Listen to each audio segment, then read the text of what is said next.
Hujambo mtazamaji wa Zone Media, jina langu naitwa Victor Moshi na karibu tena. Makamu mwenyekiti wa Baraza la Usalama la Urusi, Dmitry Medvedev, ametoa shutuma kali dhidi ya Rais wa Marekani Donald Trump, akimtuhumu kwa kuchochea Marekani kuingia kwenye mgogoro mpya wa kijeshi dhidi ya Iran.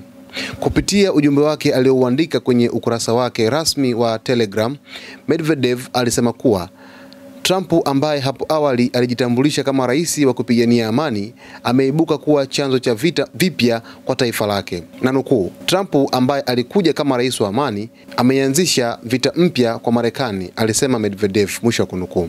Kauli hiyo ilitolewa muda mfupi baada ya Marekani kutekeleza mashambulizi ya kijeshi dhidi ya miundombinu ya Iran, hatua iliyozua taharuki ya kimataifa na kuongeza hofu ya kuibuka kwa vita vya moja kwa moja kati ya mataifa hayo mawili. Medvedev aliendelea kusema kuwa Marekani sasa imevutwa kwenye mgogoro mpya wenye hatari ya kugeuka kuwa operesheni ya ardhini, akiongeza kwa kejeli kuwa kwa mafanikio kama haya Trump hataweza kushinda tuzo ya amani ya Nobel. Kiongozi huyo wa Urusi pia alisisitiza taifa kubwa la nchi duniani linaonyesha kupinga hatua za Marekani na Israel, akionyesha msimamo wa Urusi kuwa mashambulizi hayo yanakiuka misingi ya amani na usalama wa kimataifa.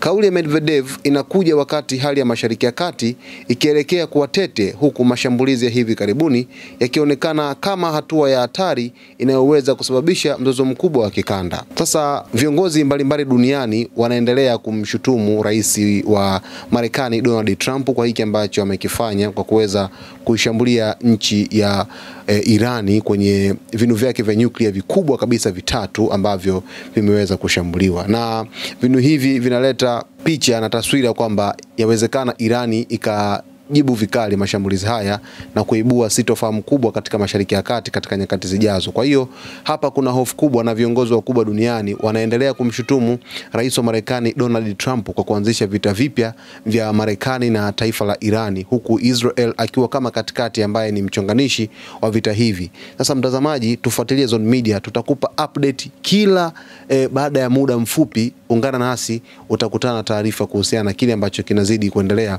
katika ulimwengu wa kisiasa hapa duniani. Jina langu ni Victor Moshi, asante sana.